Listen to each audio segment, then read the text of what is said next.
muy contentos de poder presentar este libro en el marco de la Feria Internacional del Libro Judío. El libro salió de imprenta hace 2 días, estábamos bastante nerviosos y llegamos de panzazo.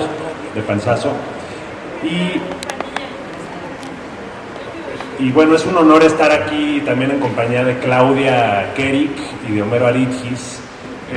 Yo soy Emiliano Becerril, el editor de Elefanta, y Claudia, bueno, ella contará, desarrollará más, pues lleva mucho tiempo trabajando la obra de Yehuda y se acercó a la editorial, y yo la verdad conocía muy poco la obra de este gran poeta, y bueno, agradezco mucho la confianza, Claudia, y que me hayas mostrado la obra de Yehuda y además la vida, ¿no? Porque este libro habla de la vida de Yehuda también, no solo la obra. Y en sus páginas está Homero Aridgis, que también tuvo una relación con Yehuda, tiene fotos de juventud en Oaxaca y en varios lados con Yehuda. Entonces, bueno, yo solo quiero dar la bienvenida. Son presentaciones breves de 40 minutos, y qué mejor que Claudia y Homero nos compartan sobre Yehuda Amichai, y luego pues ojalá Claudia pueda leernos un poco también. Entonces no nos pusimos de acuerdo quién podría hablar primero. Claudia. Bueno, buenas tardes. Yo soy Claudia Kerik, soy la traductora de Yehuda Amichai. Gracias por venir, los pocos que estamos. Estamos reunidos aquí para celebrar un acontecimiento muy feliz, que es la publicación de un libro muy importante, de una antología poética de Yehuda Amichai, que es uno de los poetas más relevantes de la segunda mitad del siglo XX y el poeta más importante de Israel. Israel es un país del que se oyen todos los días noticias que nos dejan o nos dan una imagen de una realidad muy convulsa, de manera que leer la poesía y la poesía de su poeta principal nos ofrece otra puerta de entrada a ese mismo país, nos permite conocer cosas que no sospecharíamos. Amos Oz, que es también un gran escritor israelí, decía que la literatura es la oportunidad de imaginar al otro, de conocer al otro y superar ciertos prejuicios, y esto es muy real, en particular a la hora de conocer qué es lo que se vive adentro de Israel a través de un poeta como Amichai. Contarles de él. Amichai no nació en Israel, nació en Alemania en 1924 y emigró a Israel cuando tenía 11 años, en 1936, con su familia. Se salvó del Holocausto y llegó a Israel en un momento en que todavía no estaba constituido como país, de manera que le tocó toda la formación del Estado de Israel y comparte tanto la salida de la diáspora como la llegada a la tierra, la construcción del Estado. Es un poeta que dice que su vida estuvo desgarrada por 2 extremos, la guerra y el amor, y nos va a contar mucho de las guerras. Israel es un país en guerra, pero su literatura es una literatura como para curarse de esas heridas, y también él dice sanar al lector. Israel es un país muy pequeño, un punto en el mapa, creo que es más pequeño que Morelos, y sin embargo es productor de una riquísima literatura, y uno de sus mejores frutos es Yehuda Amichai.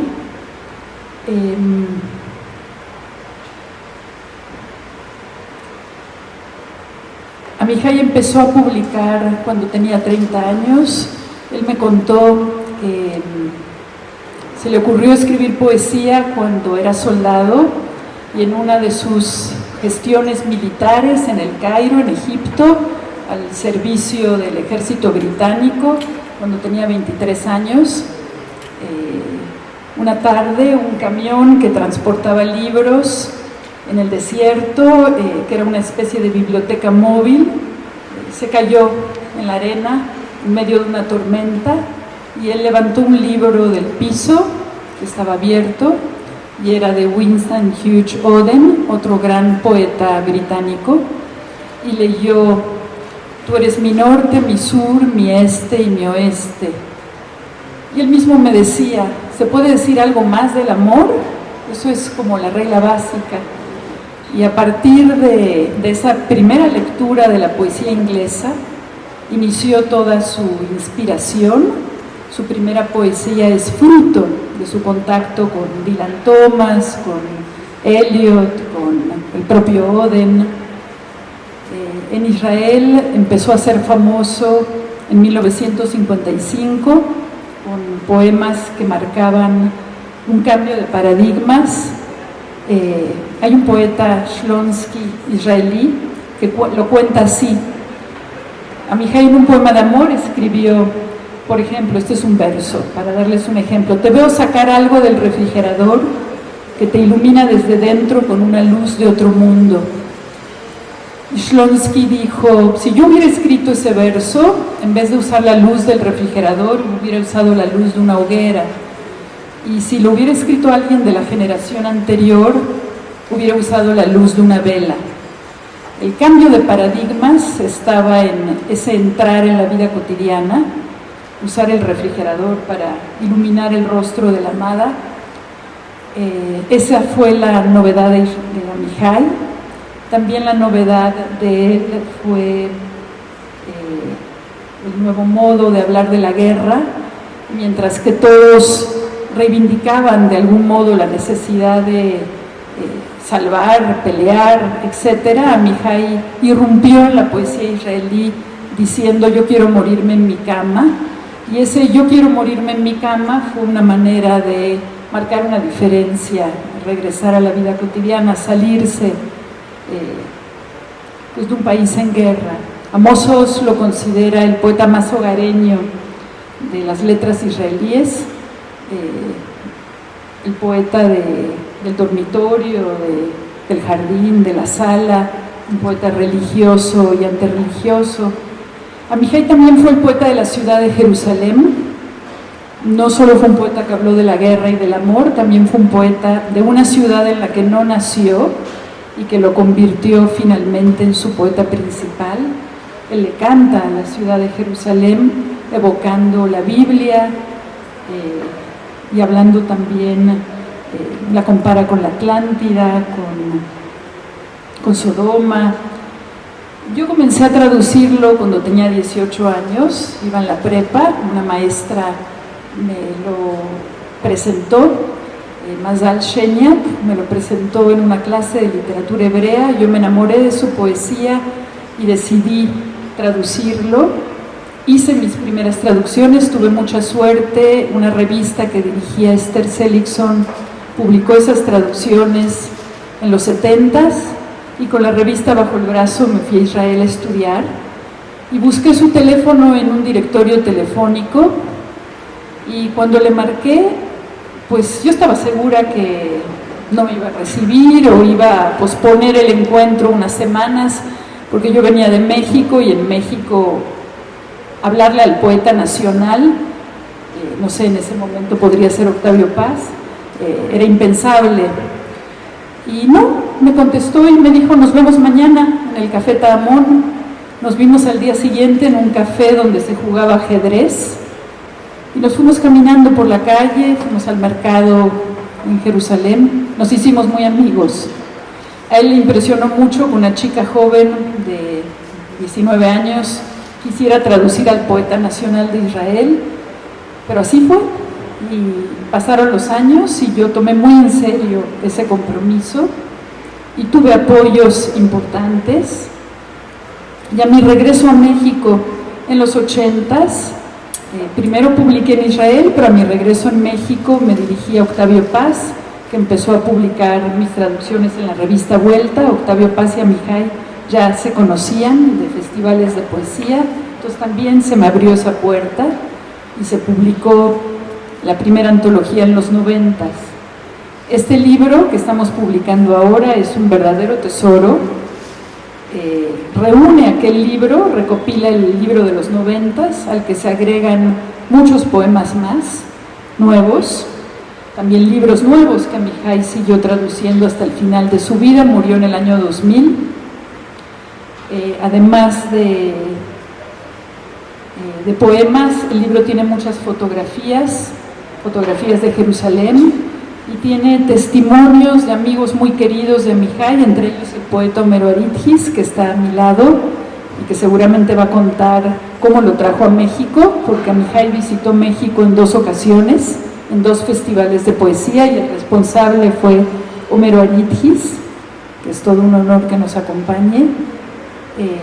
El libro también tiene testimonios de otros poetas muy importantes, el propio Octavio Paz, Ted Hughes, un poeta inglés que lo dio a conocer en el mundo angloparlante, y Paul Celan, que es el poeta del Holocausto, el poeta alemán, que estuvo en Tel Aviv y en Jerusalén con Amihai antes de su suicidio. Él se suicidó en París y es toda una leyenda la historia de Paul Celan. Y a mí me impresiona que haya una carta aquí escrita para Amihai antes de eso.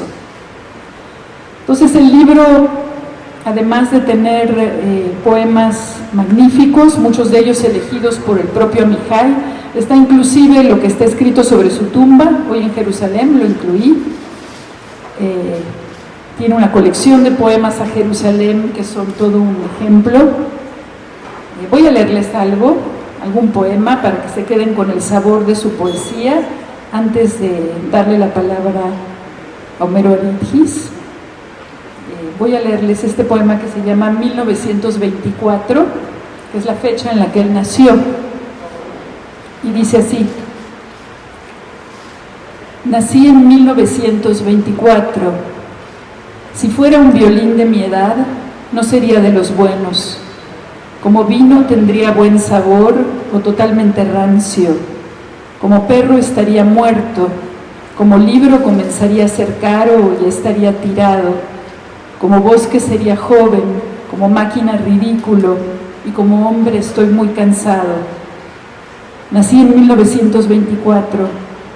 Cuando pienso en la humanidad, pienso solo en aquellos que nacieron en un año conmigo, cuyas madres se hincaron a parir con mi madre, ya sea en hospitales o departamentos sombríos. En este día, el día de mi cumpleaños, quiero decir un gran rezo por ustedes, los que el peso de las ilusiones y decepciones ya tira de sus vidas hacia abajo, los que sus hazañas disminuyen y sus dioses van aumentando. Todos ustedes son hermanos de mi esperanza y amigos de mi desaliento, y que encuentren el reposo acertado, los vivos en su vida y los muertos en su muerte. Y aquel que recuerde más su infancia será el vencedor, si es que hay vencedores. Voy a leerles algún otro. Amihai usa mucho la liturgia judía, usa los rezos y hace sus propios rezos. Este es un ejemplo: Padre mío, Rey mío, que retoma el Padre nuestro, Rey nuestro, pero lo vuelve personal. Padre mío, Rey mío, el vano amor y el odio vano volvieron mi rostro como el de esta tierra devastada. Los años me han convertido en degustador de penas. Como un catador de vinos, distingo las clases de silencios. Sé lo que murió. ¿Quién? Padre mío, Rey mío, haz que mi rostro no se desgarre de risa o de llanto. Padre mío, Rey mío, haz que todo lo que me ocurra entre el deseo y la tristeza no me atormente, y que todas las cosas que contra mi voluntad hago, mi voluntad parezcan, y sea mi voluntad cual flores. Les leo también un poema de amor y un poema sobre Jerusalén. Este es En mi tiempo, en tu lugar. Estuvimos juntos en mi tiempo, en tu lugar. Tú diste el lugar y yo el tiempo. Calmo y felino tu cuerpo aguardaba en el transcurso de las estaciones. Las modas pasaban sobre él, acortándolo o alargándolo, con flores o con sedas, blancas o ceñidas. Cambiamos valores humanos por valores animales, calmos, felinos y eternos, y aún así dispuestos a quemarnos en cualquier instante, con el pasto seco de fines del verano. Compartí los días contigo, noches, intercambiábamos una mirada con la lluvia. No éramos soñadores ni siquiera en nuestros sueños, y en la inquietud anidaba la quietud, en mi tiempo, en tu lugar. Ahora mis sueños contigo anuncian tu fin conmigo, como una bandada de gaviotas anuncia las cercanías de la playa.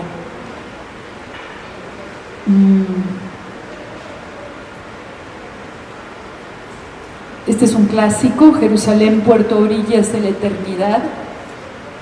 Jerusalén, puerto a orillas de la eternidad.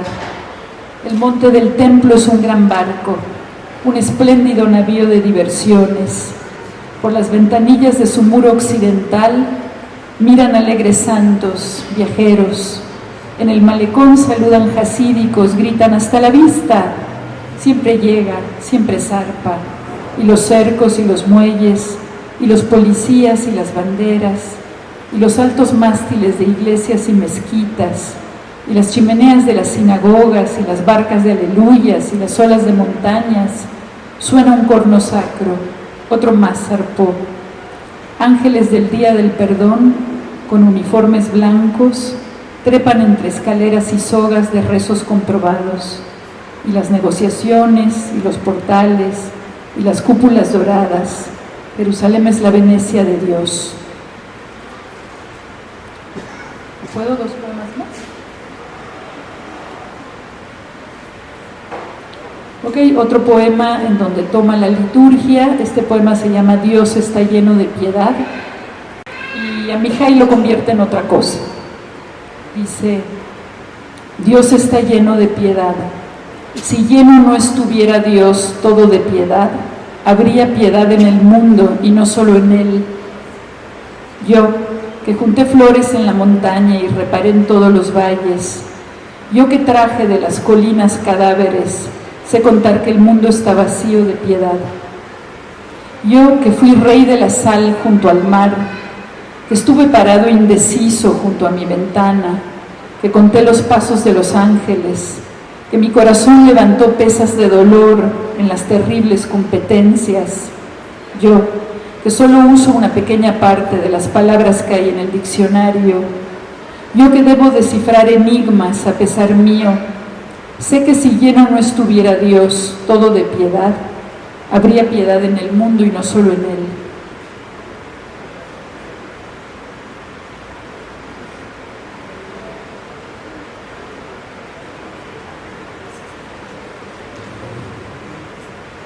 ¿Por qué Jerusalén? Es el poema que cierra el libro. ¿Por qué Jerusalén? ¿Por qué no Nueva York?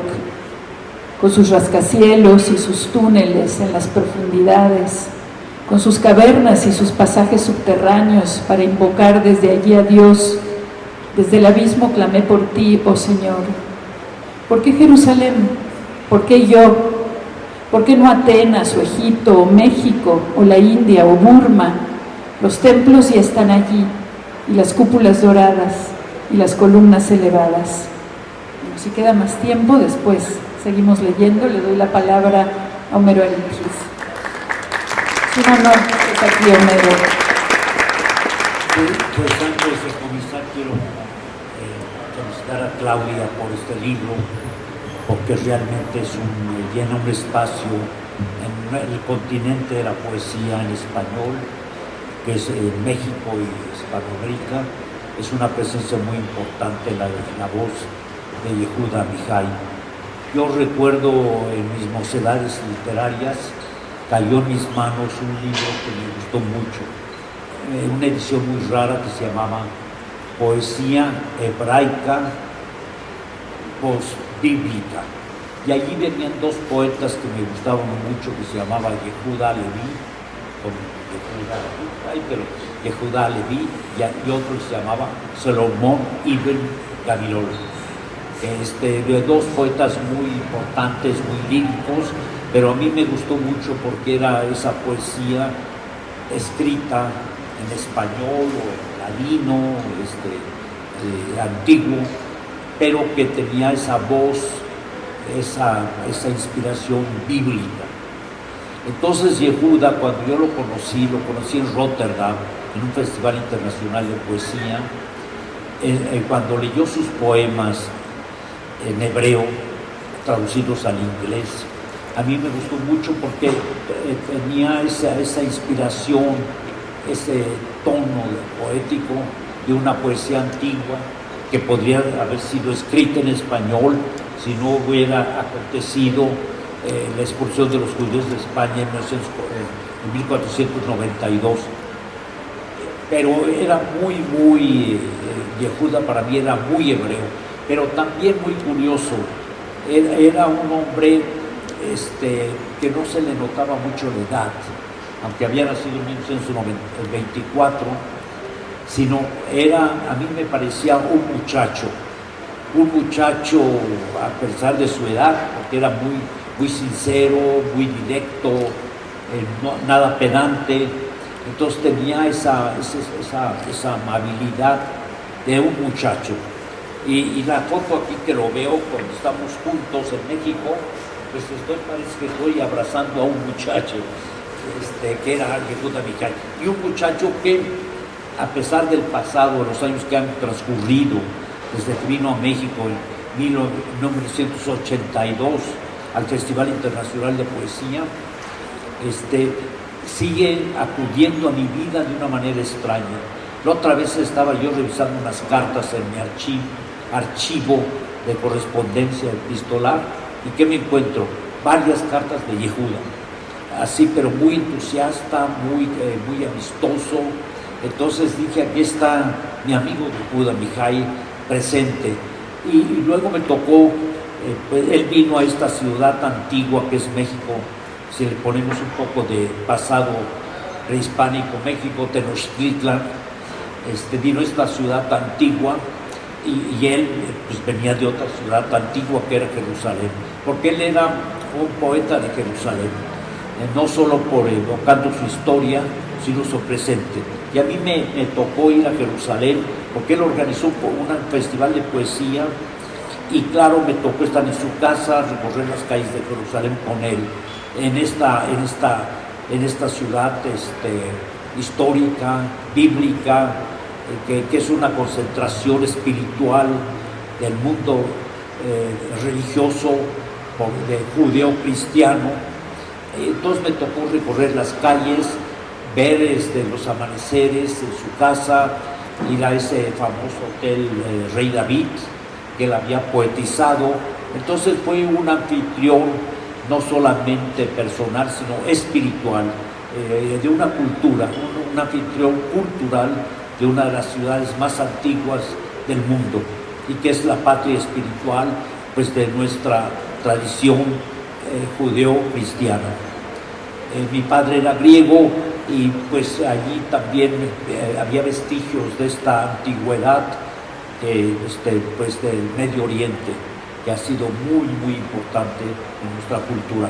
Pero Yehuda vino aquí a México en 1982, dentro de una circunstancia histórica, política, un poco conflictiva, porque nosotros mi esposa Betty y yo habíamos organizado el Festival Internacional de Poesía en 1981, y había venido Jorge Luis Borges, Günter Grass, Vasco Popa, Lynn Ginsberg, muchos poetas bastante notables, Voznetsensky de Rusia.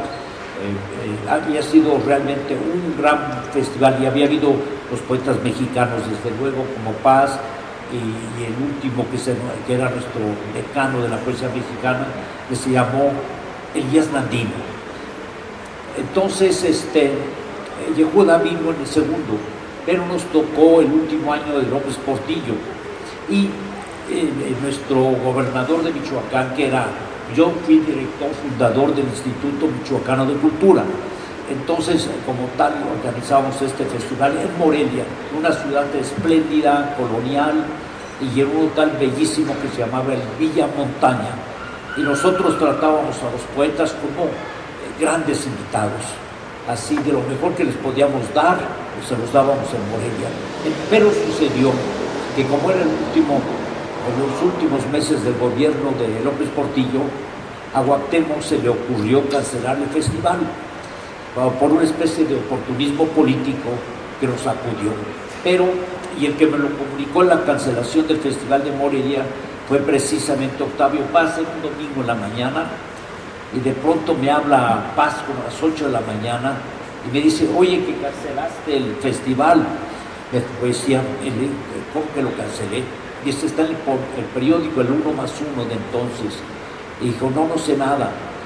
Entonces, dice, salió el periódico que lo canceló Cuauhtémoc.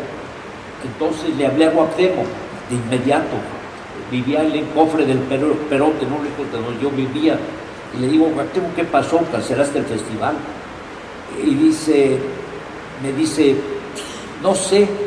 Le digo, ¿cómo que lo sabes? Si lo cancelaste. Dice, bueno, ven a desayunar conmigo. Le digo, no quiero desayunar contigo, quiero que me expliques. Dice, pues ven a verme. Y fui a verlo a cofre del Perote. Entonces le digo, oye, ¿qué pasó, Cuauhtémoc? ¿Por qué lo hiciste? Y pues estaba muy apenado y me dice, no sé. Y le digo, pues hay que discutirlo. Y dice, ven mañana a Morelia y te lo explico en Morelia. Entonces le digo, no quiero ir a Morelia. Le digo, explícamelo aquí. Dice, no. Además le digo, no quiero echar un viaje por carretera. Dice, no, te mando el avión del gobernador, que te traiga, que te lleve. Y fui. Y llego allá y le digo a Cuauhtémoc lo mismo. ¿Qué pasó? Y todavía él mismo no sabía por qué lo había cancelado. Porque era un oportunismo político, porque era para ahorrar por la devaluación del peso, porque había dado la nacionalización de la banca, pero ya tenemos los poetas en México.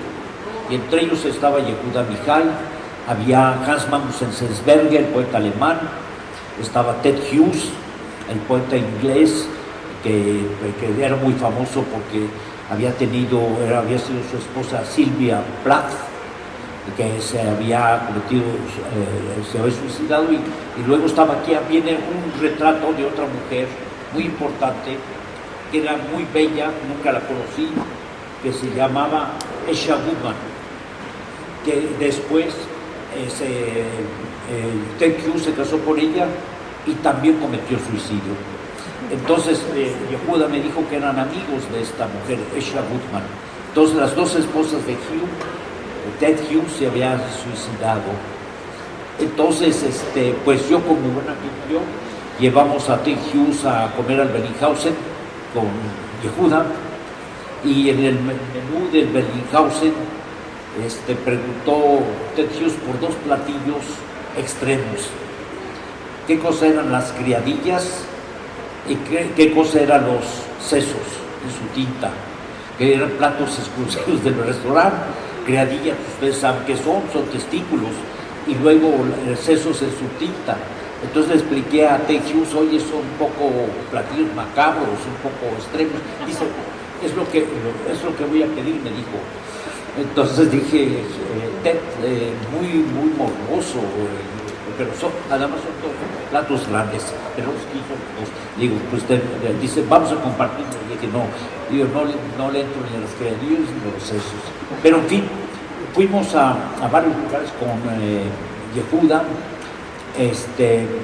y luego disfrutó mucho de México, y precisamente recorrimos estas calles del viejo Tenochtitlan, pero también nos había tocado a mi esposa y a mí caminar con él por las calles de Ámsterdam, otra ciudad antigua en Europa, donde habían vivido los judíos conversos con la Haya, que habían sido expulsados de España y que todavía tenía una sinagoga y todo esto.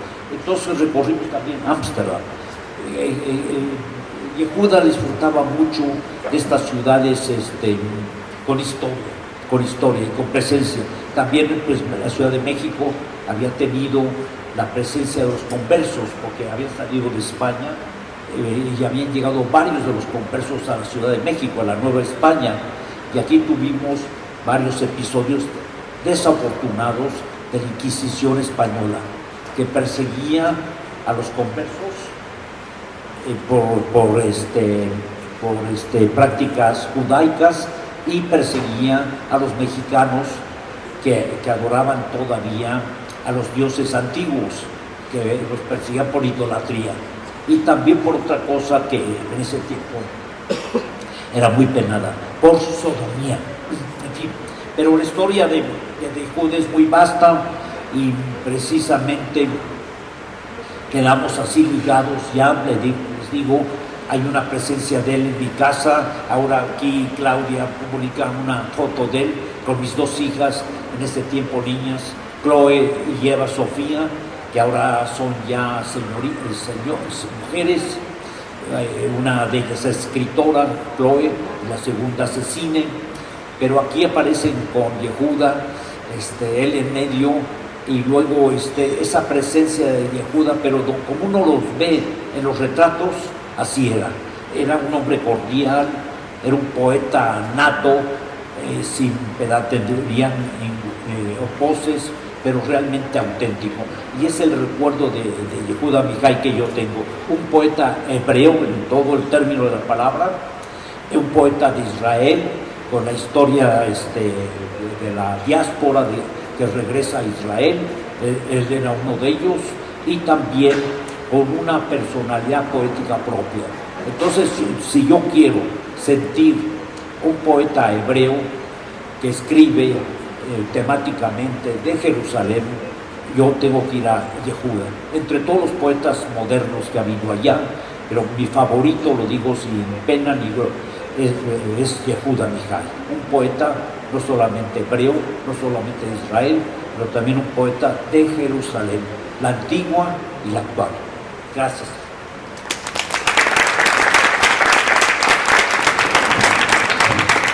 Pues sí, quizás a mí me sorprendió mucho también cómo él pues renovó el idioma hebreo, ¿no? O sea, él empezó a sacarlo, digamos, de los textos religiosos, y en ese sentido pues rompió una frontera también muy importante. Se me olvidó agradecer a la Fundación Meta, que nos dio un apoyo sin el cual no podríamos haber hecho este libro, ¿no? Y bueno, Marcos Meta no está aquí, está de viaje, pero le quiero agradecer públicamente que nos haya apoyado. Y también decir que tuvimos mucha suerte en el libro. Por ejemplo, hay un testimonio de Amos Oz que pues nos lo compartió 2 semanas antes de morir prácticamente, ¿no? Y eso le da pues mucho valor también. Tenemos 2 noveles en el libro, además de la obra de Yehuda, y que está ordenado más o menos cronológicamente su poesía, ¿no? Entonces es muy interesante también acercarse biográficamente a Yehuda a través de su obra y su voz, y de las imágenes que acompañan el libro. La verdad es un poeta muy poderoso que simbra mucho con su agudeza. Yo estoy realmente agradecido de que me lo hayas compartido y de que estemos pues ahora en esta aventura, que haremos un tour por muchos lados, ahora sí que spreading the word de Yehuda, ¿no? Pero bueno, no sé si alguien tiene una duda, tú quieres agregar algo, no sé cómo estamos de tiempo. Déjame ver. ¿Estamos bien?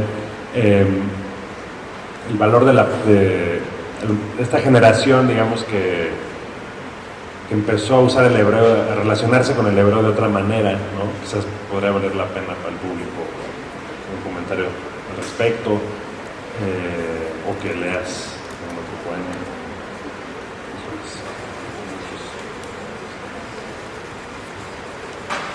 Sí, una de las novedades de Amichai fue su manera de usar el hebreo. El hebreo hasta antes de Amichai había sido una lengua sagrada que se usaba para rezar, Los judíos estaban en el exilio y rezaban en hebreo, pero hablaban la lengua del país que habitaban. A la hora de regresar a Israel, el hebreo tuvo que revivirse y fue un proceso drástico. Alguien se levantó una mañana y decidió darle vida nueva al hebreo, porque todos los inmigrantes que estaban llegando a Israel hablaban las distintas lenguas de los países de donde procedían y se entendían entre ellos en yiddish, en ladino, en alemán. Y fue un lingüista, Eliezer Ben Yehuda, el que hizo el primer diccionario de hebreo moderno y tomó la decisión una mañana de que todo Israel tenía que empezar a hablar hebreo. Y eso, que fue un experimento inverosímil, se convirtió en un milagro real.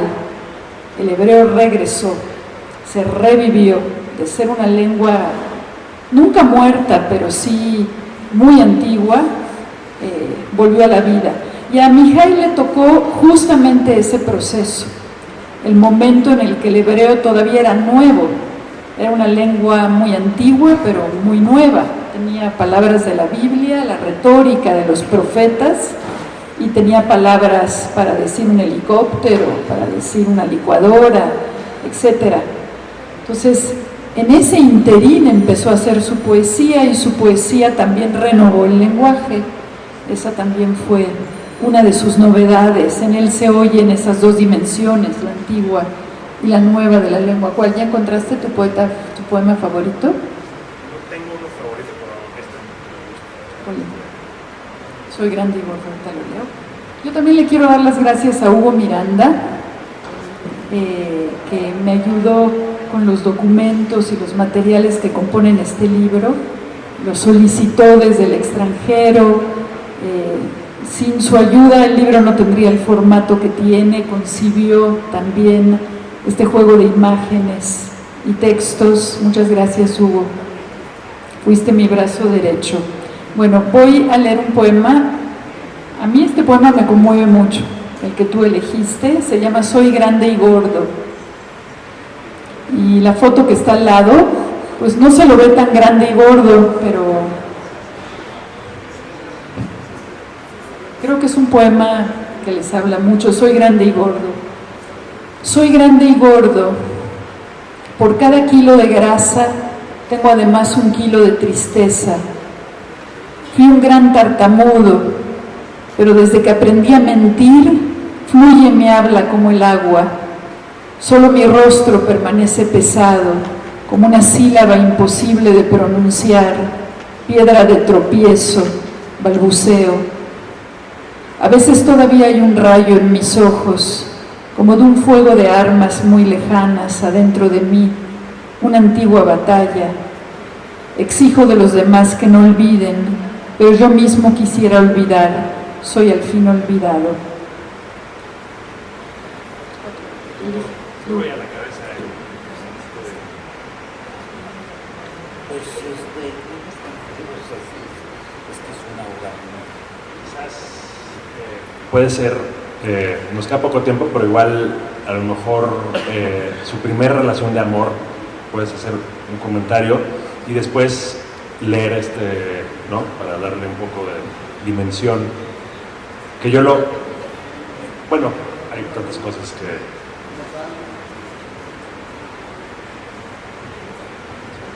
Sobre su primer relación de amor, o la más famosa, la tuvo durante la guerra de independencia de Israel. Él era muy joven, estaba enamorado de una chica que se llamaba Ruth y se iban a casar, eran maestros de escuela. Algo que no dije y que es muy importante y está en el libro es que Yehuda Mihai no se llamaba Yehuda Mihai.